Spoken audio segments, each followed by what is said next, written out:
Welcome to Unit 1.6, where today we're going to talk about algebraic manipulation. Let's start off with the concept direct substitution.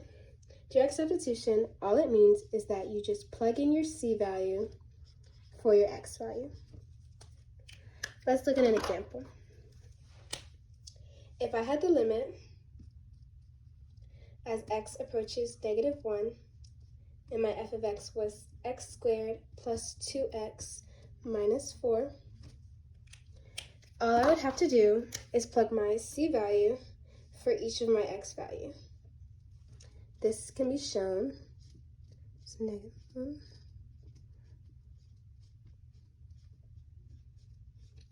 Solving this equation, this would give me an answer of -5, and that would be my easy direct substitution.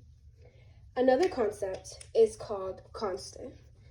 All constant means is that when your limit as x approaches c of f of x equals your f of x. All it means is that your f of x number is the answer. So, for example, if I had the limit as x approaches 2 of 6, my answer will ultimately be 6 as well. Moving on,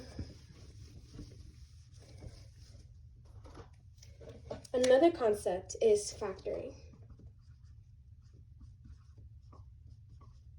as well as canceling.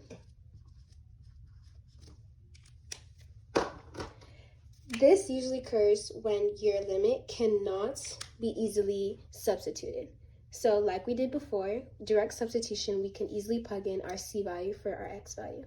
However, if this is not the case, like when it's a 0 for your bottom denominator, your denominator can never be 0 because that means it's undefined.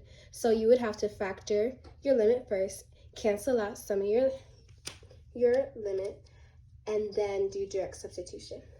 Let's do an example. If I had a limit as x approaches 0 of 4x squared minus 5x over x.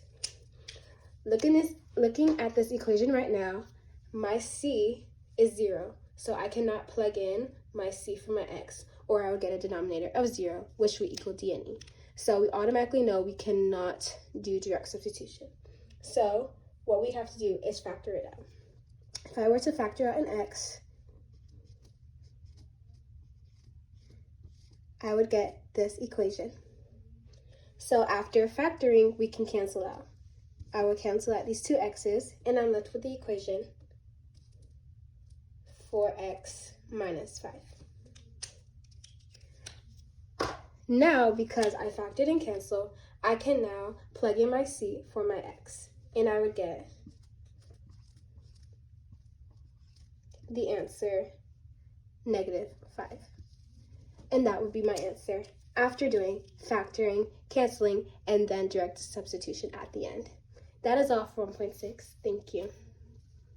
Welcome to part 2 of Unit 1.6, where I talk about the special trig limits. There are 4 special trig limits that you need to memorize. The first one is that as a limit approaches 0, the sign of x over x equals 1. The second one is as the limit approaches 0, x over the sign of x equals 1.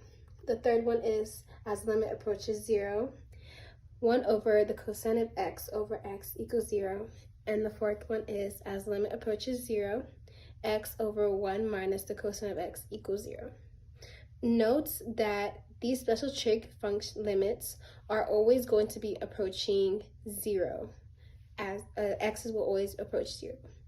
A way that I like to memorize it is that the sine trig limits will always equal 1 and the cosine trig limits will always equal 0. Thank you.